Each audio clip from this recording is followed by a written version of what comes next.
Channel students, आज हम direct and inverse कर रहे हैं। सबसे पहले तो डायरेक्ट एंड इन्वर्स में क्या है कि दो चीज़ आपको ध्यान में रखनी है। पूरा अगर वन शॉट में मैं समझा दूँ तो डायरेक्ट वेरिएशन या तो प्रपोर्शन जो भी बोलो वो। डायरेक्ट वेरिएशन में क्या होता है, देखिए x वेरीज y, ये साइन जब आप निकालते हो तो एक कांस्टेंट टर्म लग जाता है। x upon y is equal to k।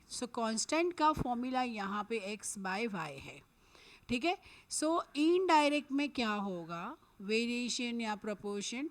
x varies inversely y, तो ये जाएगा तो k बाय वाई।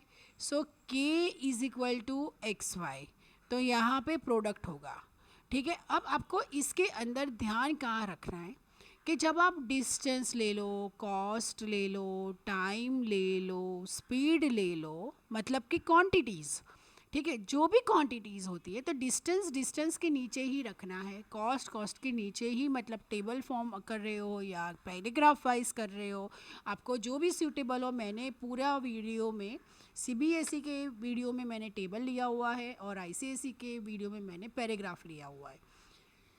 आप जो भी लिखो लेकिन डिस्टेंस के नीचे डिस्टेंस ही आना चाहिए, मतलब क्वांटिटी चेंज नहीं होनी चाहिए, ठीक है। फिर आप यहाँ पे नंबर ऑफ़ पेन्स होती है और यहाँ पे कॉस्ट है, तो आप नंबर ऑफ़ पेन्स एक यहाँ पे लिख रहे हो, फिर एक यहाँ पे लिख रहे हो, तो वो सम गलत होगा, ठीक है। नंबर ऑफ़ पेन्स के नीचे नंबर ऑफ़ पेन्स ही आएंगे, उसके सामने कॉस्ट जो आ रही है वही आएगी, ठीक है। इम्पॉर्टेंट चीज़ है ना, ये यहाँ पे यही है, ओके। तो हम फिर से अब एमसीक्यू स्टार्ट कर रहे हैं और एमसीक्यू मेरी बुक में पेज नंबर 256 में है। तो एमसीक्यू पेज नंबर 256 आप लेफ्ट हैंड साइड टॉप पे मैंने लिखा हुआ है वो, ठीक है। तो क्वेश्चन नंबर 1 क्या है, that if 25 notebooks cost this, मतलब यहाँ पे क्या है, देखिए नंबर ऑफ नोटबुक्स है एक तो, ठीक है, और उसके सामने कॉस्ट, मतलब कि 25 नोटबुक्स का कॉस्ट है 125। Then the cost of dozen notebooks, dozen मतलब क्या, 1 dozen is what, 12 notebooks is how much, तो ये y2 हुआ। मतलब कि आपका ये x1, this is x2, this is y1 और y2 फाइंड करना है। तो ये तो क्या हुआ, ये तो सिंपल डायरेक्ट वेरिएशन है, और डायरेक्ट वेरिएशन में k का फॉर्मूला क्या है, x1 by y1 which is equal to x2 by y2, ठीक है। ज़्यादा क्वांटिटी होगी तो x3 बाई y3 होगी, ओके। तो यहाँ पे हम क्या करेंगे, 25 by 125 is equal to 12 by y2। y2 will be 12 into 125 whole divide by 25, ठीक है। तो 5 फाइज़ा 5, 25 ज़ा 5 फाइज़ा, y2 is equal to what, 60 rupees, ठीक है। Option b is the correct answer.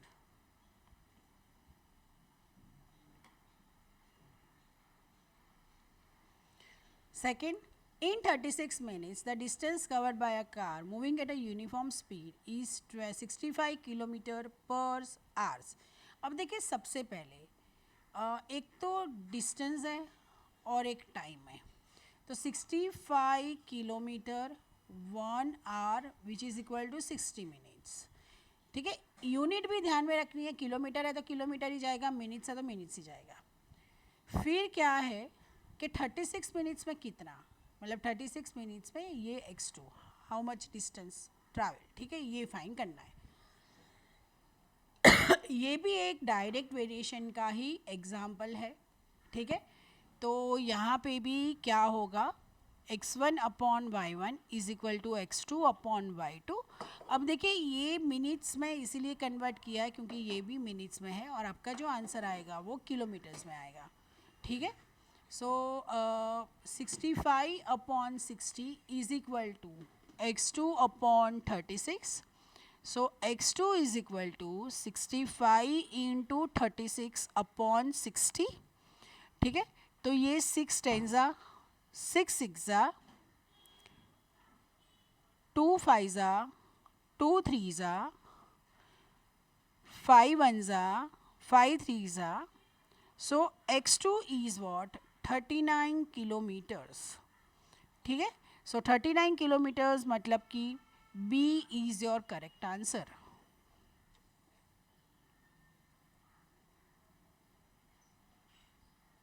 Third, an aeroplane flies 2400 kilometres in 3 hours. Again क्या होगा, ये डिस्टेंस है और यहाँ पे क्या है, टाइम टिकट, ठीक है। 24 kilometres is equal to what, 3 hours. At same rate it will fly 6000 kilometre in how many hours. Hours ही पूछा है, ठीक है, तो कुछ करने की ज़रूरत है नहीं। So 2400 upon 3 is equal to 6000 upon y2। So y2 is equal to 6000 into 3 whole divide by 2400। ये गया, ठीक है, ये 3 8 ज़ा। सो y2 इज इक्वल टू, ये क्या होगा देखिए, इसको QRD फॉर्म में लेके आओ तो 6 8 7 ज़ा 56 4। सो इट्स QR और ये D, तो मतलब QRD के फॉर्म में, मतलब 7 4 बाई 8, ठीक है। तो ये क्या हो जाएगा, 7 4 बाई 8 मतलब इट्स 7 एंड 1/2 हुआ, ठीक है। तो मतलब this is nothing but 7.5 hours. तो option D is the correct answer. Okay, मतलब घबराने का नहीं, अगर ये आया तो अरे यार ये तो ऑप्शन में है नहीं, लेकिन इसका तो आप लोएस्ट टर्म कर सकते हो। तो ये आया हाफ, मतलब क्या, 0.5, ठीक है। तो मतलब ऐसे ऑप्शन तक जाना है तो ऑप्शन होगा ही आपके पास, ठीक है। Fourth,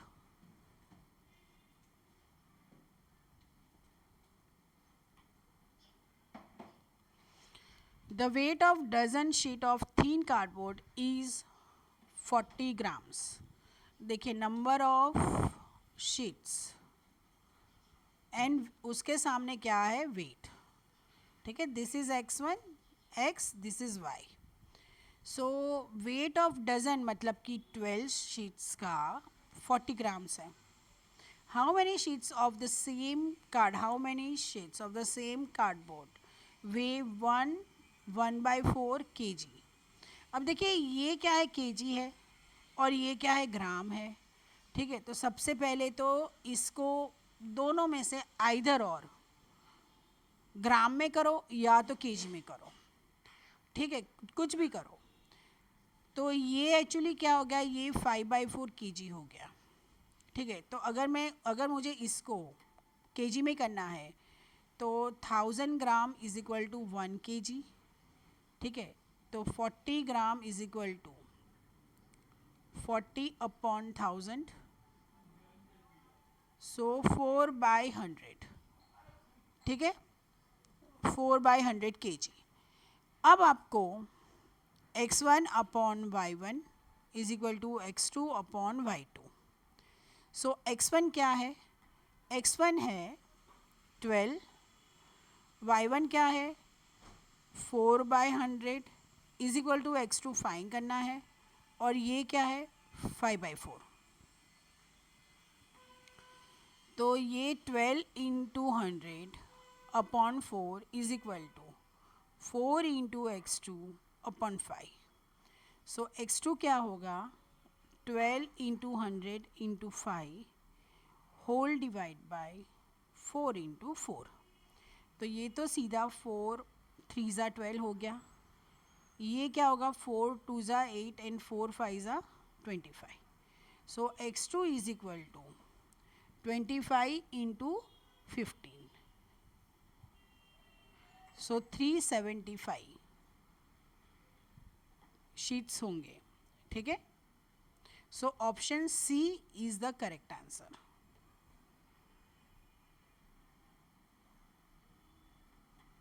fifth, a pole is 18 meter high, cast a shadow of 12 meters. मतलब कि हाइट एंड शेडो हाइट, ठीक है। तो पोल की हाइट कितनी है 18 मीटर्स, जिससे शेडो कितना पड़ रहा है 12 metres. So at the same time the length of the shadow of a tree is 4 metres, मतलब शेडो की लेंथ 4 मीटर्स है। Then the height of the tree is what, that is x2। So 18/12 is equal to x2 upon 4। So x2 is equal to 4 into 18/12, 4 3s are 3 6s are, so x2 is equal to 6 meters. So option A is the correct answer.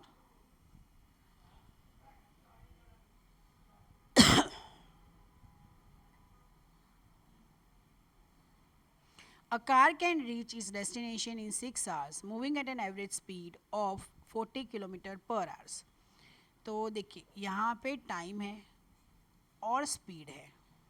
So time क्या है 6 hours है, speed क्या है 40 kilometre per hours. If it has to take 2 hours less to reach its destination, 2 hours less मतलब कि 4, then its speed would be increased by what, ठीक है y2। अब देखिए यहाँ पे क्या है, यहाँ पे होगा इन्वर्स वेरिएशन। कैसे, देखिए 6 आवर्स में इतनी स्पीड है, लेकिन उनको 4 आवर्स में वही डेस्टिनेशन पे पहुँचना है, तो स्पीड क्या हो जाएगी, ज़्यादा हो जाएगी, ठीक है। सो ये होगा 6 into 40 is equal to 4 into y2, ठीक है। So y2 is equal to 6 into 40 whole divide by 4, तो ये 10 हो जाएगा। So y2 is equal to what 60 kilometre per hours, मतलब उनको स्पीड बढ़ानी पड़ेगी, right.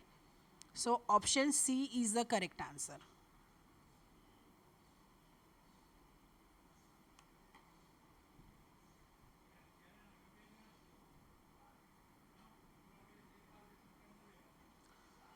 If 3 boys can do a piece of work in 2 days,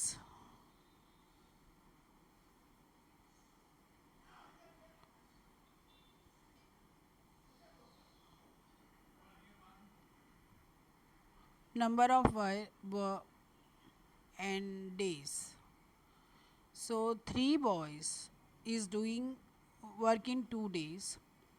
Then 1 boy can do it in how much? ठीक है, तो ऑब्वियसली क्या होगा, डेज ज़्यादा हो जाएंगे, ठीक है, और नंबर ऑफ बॉयज़ कम हो रहा है। यहाँ पे नंबर ऑफ बॉयज़ कम हो रहा है और यहाँ पे डेज ज़्यादा हो जाएंगे। So it is inverse. So k is equal to x1 y1 is equal to x2 y2 which is equal to 3 into 2 is equal to 1 into y2। So y2 is equal to 6 days. So option B is the correct answer.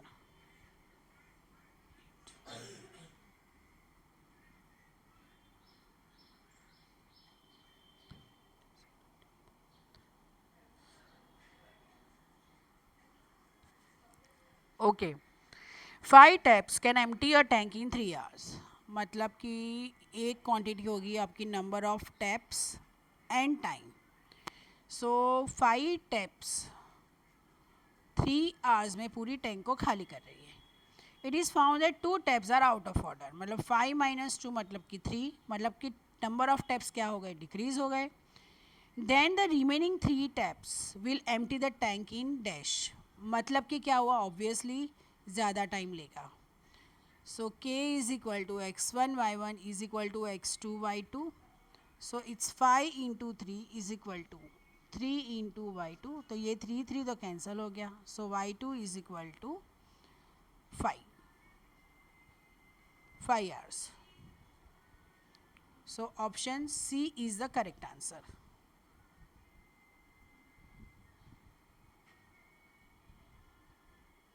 देखिए आपको है ना, direct है या indirect है वो समझने की बहुत ज़रूरत है, ठीक है। अगर आप यही सम आप डायरेक्ट का फॉर्मूला करके करेंगे तो एग्ज़ाम में आपको पता नहीं चलेगा कि आपका आंसर सही है या गलत है, लेकिन आपको इतना पता चलना चाहिए कि एक क्वांटिटी डिक्रीज़ हो रही है और एक क्वांटिटी इंक्रीज़ हो रही है।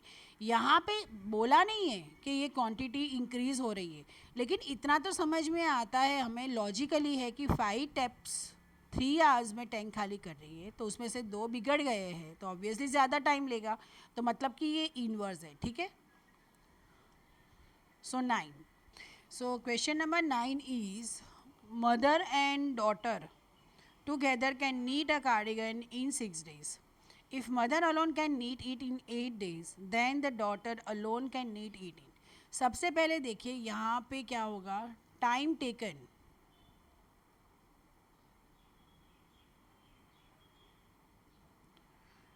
Time taken by mother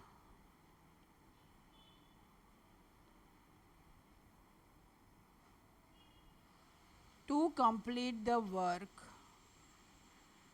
alone is equal to 8 days. तो work done by mother alone is 1/8.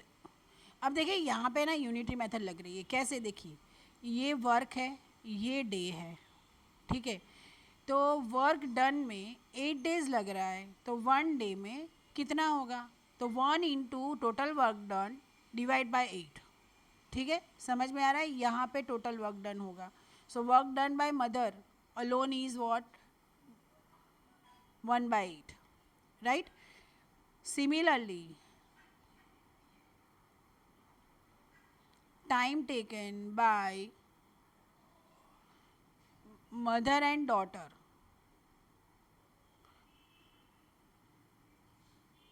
to complete the work is 6 days.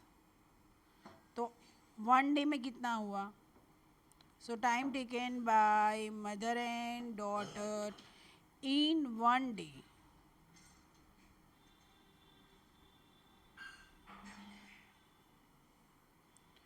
Is equal to क्या होगा, 1/6 हो जाएगा.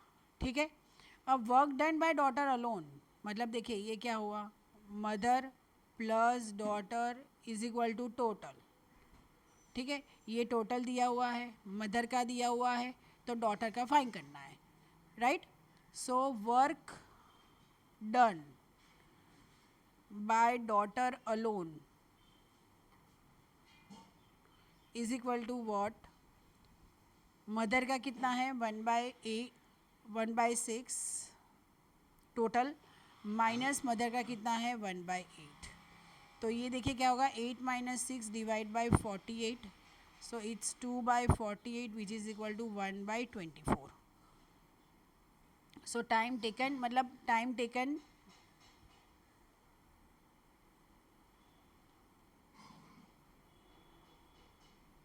Bye the daughter is equal to what, 24 days. Okay, so 24 days मतलब option B is the correct answer.